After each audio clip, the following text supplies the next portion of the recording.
Hello everyone. So today we'll be talking about the speech and language in kids, which is the most common topic of concern. तो आइए आज जानते हैं कि how the speech and language it starts developing in kids. आप लोगों को क्या क्या करना चाहिए, जिस तरीके से बाकी के माइलस्टोन्स बच्चों के लिए बहुत इंपॉर्टेंट हैं और ज़्यादातर पेरेंट्स, ठीक है, ज़्यादातर पेरेंट्स ये सोचते हैं कि नेक कंट्रोल, क्रॉलिंग, वॉकिंग, ये सारे माइलस्टोन्स टाइम पे आने चाहिए। उसी की तरह ये एक बहुत ही इम्पॉर्टेंट माइलस्टोन जो है वो है बच्चे का स्पीच। स्टार्टिंग से ही अगर इसको भी हम अपने दिमाग में लेके चलेंगे कि स्पीच भी एक it is a very important milestone, starting से ही if we consider it then we don't be having any problems in the future. So the speech it should be, speech जो है बच्चे की कैसे आती है, वो इंट्रैक्शन से आती है। ठीक है, कैसे आती है बच्चे की स्पीच? हियरिंग से। लेकिन हियरिंग का मतलब ये नहीं है कि रेडियो, टेलीविज़न या मोबाइल। ये वाली जो हियरिंग होती है, these are non the daily routine words या commonly speaking words, and these words will not be understood by the child's brain. As we all know that the most crucial time for the brain development in kids is the first 2 years. It is the most crucial time. जितनी मेहनत आप first 2 years कर लेंगे अपने kids के साथ, so later on you don't have to worry about the developmental milestones, about the behavior abnormalities, about autism, about ADHD and many more, to name a few. तो interaction से आती है, parents interaction से, basically friends interaction से, कई बार siblings होते हैं भाई बहन इंट्रैक्शन से, प्लेइंग से, सोशल कम्युनिकेशन से और एनवायरमेंटल एक्सपोजर से। इन चीज़ों से बच्चे की स्पीच डेवलप होती है। तो नॉर्मली जो बच्चा है उसको आप जितनी बात करेंगे, कोशिश करें जब उसने 5 months में या 3 months में बच्चा बैबल करना शुरू कर देता है, तो जैसे ही वो बैबल करता है, आ ऊ कुछ भी वो बोलता है, यू हैव टू रिस्पॉन्ड। आपको बोलना है हाँ जी, उसका नाम, ठीक है। जब भी वो बैबल करे you have to respond. So as soon as the child has born you have to start speaking with him. The more you speak, इसका जो बेस्ट पॉइंट वही है, the more you speak the earlier the child speech will develop. जिस तरह से teething है, other milestones हैं, उसी की तरह से the more you sleep the earlier the child speech will develop. The less you speak, the later the child will develop his speech and language. ठीक है, अब 2 तरह के डेवलपमेंट्स होते हैं, एक तो स्पीच है और एक लैंग्वेज है। स्पीच के लिए हमें बहुत सारी चीज़ें, जैसे स्पीच के लिए एक तो हम देखा जाता है कौन कौन से रीजंस हो सकते हैं। ठीक है, स्पीच करने के लिए सबसे इंपॉर्टेंट पॉइंट जो है वो है हियरिंग। जितना बच्चा सुनेगा, अगर एक नॉर्मल बच्चा है और उसको आपने बिल्कुल भी स्क्रीन टाइम नहीं दिया है ना फर्स्ट ईयर में, तो उसकी 9 months से 12 months में पूरी तरह से स्पीच आ जाएगी। 12 months में वो कम से कम बोलने लगेगा, है ना। उसके बाद 1 year पे वो 12 months में वो कम से कम वर्ड्स स्टार्ट कर देगा बोलना, पॉइंट आउट करना वो शुरू कर देगा। This is the fan, this is the bottle, mummy गोदी ले लो, ऐसे करके वो सारे पॉइंट करेगा। मुझे कोई स्ट्रेंजर है, मुझे उसकी गोदी नहीं आना, ठीक है। इस तरीके से वो सारे वो पॉइंट आउट करके आपको सारे चीज़ें बता देगा। उसके बाद वो धीरे धीरे जब बढ़ेगा तो आपको देखना है कि 1 साल का बच्चा कम से कम 30 से 40 वर्ड्स बोल रहा है, ठीक है। उसके बाद 2 साल तक आते आते उसको कम से कम 50 to 100 वर्ड्स वो बोल रहा है और कम से कम वो 2 सेंटेंसेस बोलना शुरू कर देगा। 2 साल का बच्चा एटलीस्ट 2 सेंटेंसेस उसको बोलना चाहिए, which is the normal milestone. और फिर 3 साल में ही should know how to speak 1000 words और किस तरह से उसको 4 to 5 सेंटेंसेस बोलने हैं। ये सब चीज़ें उसको माइलस्टोन्स के अकॉर्डिंग आनी चाहिए। तो फर्स्ट थिंग तो ये हो गई कि जितना ज़्यादा आप बोले, अपने मदर और फादर जितना बोले, उससे बच्चे की स्पीच डेवलप हो जाती है 80% केसेस में। सेकेंड जो है, कई बार बच्चे नहीं सीख पाते माउथ आर्टिकुलेशन, उनको नहीं आता कि किस तरह से टंग को यूज़ करिए, ओ ई आई ओ यू।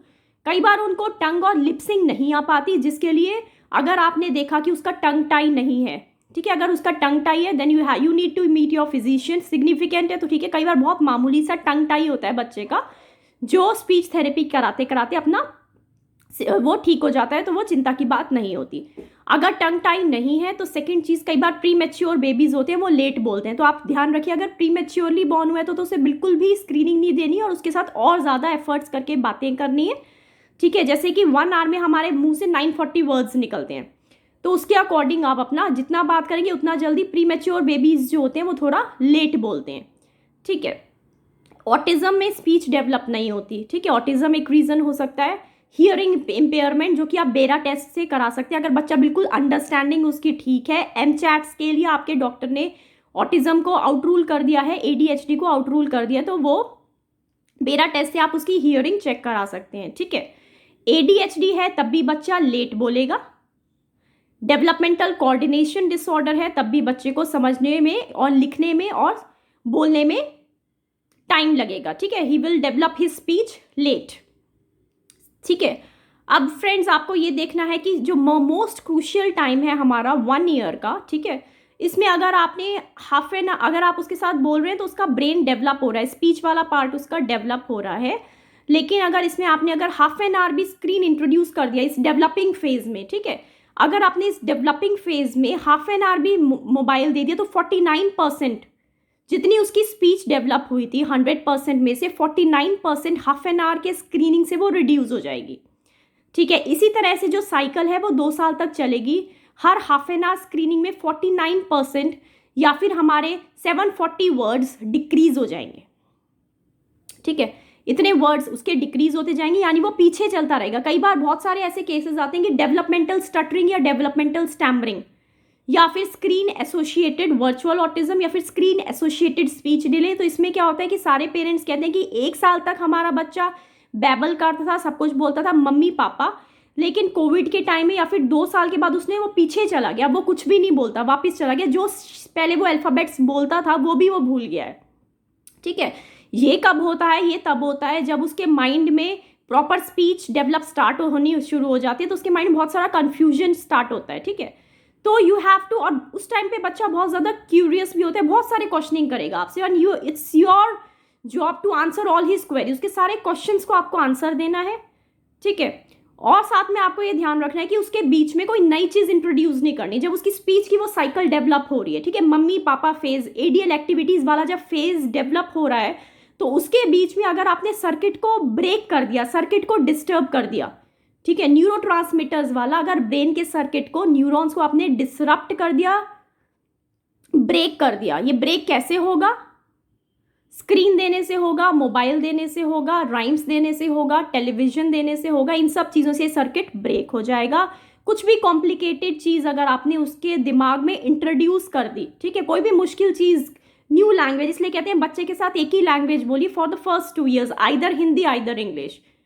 एक ही नाम से बुलाइए उसको, 2 नाम से उसका जो माइंड है वो अभी बहुत ही ज़्यादा वीक है। It is the developing phase. इस टाइम पे अगर आप 2 नाम से भी बुलाएंगे उससे भी वो कंफ्यूज हो जाता है। कुछ लोग घर में दूसरा नाम रखते हैं, स्कूल में फिर कहते हैं कि वो उस नाम से नहीं पहचान रहा। So this is not the way. You have to keep only 1 name during this crucial period of life, that is the 2 years। 3 साल बाद जो आपको डिसाइड करना है वो आप करिए, वो आपका बच्चा फॉलो कर लेगा। नाम चेंज करना है, जो करना है, बच्चे को घर में किसी और नाम से बुलाना करिए, लेकिन आफ्टर 3 years, ठीक है। First 2 years most crucial time, फिर 2 से 3 साल उसका IQ लेवल बढ़ाने का टाइम है, ठीक है। जितना IQ लेवल आप बढ़ा देंगे उतना ही ज़्यादा वो स्टूडेंट ब्राइट लेवल पे आपके स्कूल में पहुंचेगा, ठीक है। और 4 साल तक अगर आपने इस फेज को ध्यान रख लिया, ठीक है, इस पीरियड को 4 साल तक बस आपको ध्यान रखना है, तो फिर ये जो डेवलपमेंटल प्रॉब्लम्स हैं, बिहेवियरल प्रॉब्लम्स है, ADHD ऑटिज्म, ये सारी जो रिस्क फैक्टर्स थे, ठीक है, ये सारे उसके निकल जाएंगे। 4 साल या 5 साल के बाद कोई रिस्क फैक्टर फिर दोबारा से नहीं आता है, तो आपको कोई भी टेंशन लेने की ज़रूरत नहीं है। तो ये थी फ्रेंड्स की स्पीच कैसे डेवलप होती है इंट्रैक्शन से, and you have to focus on this. Society में अपना आपको चेंज लाना है, बच्चों की स्पीच डेवलप करनी है, सारा टाइम अपने बच्चों को देना है। The most important is the first 2 years. Hope you like the video. Stay safe and healthy. Bye bye.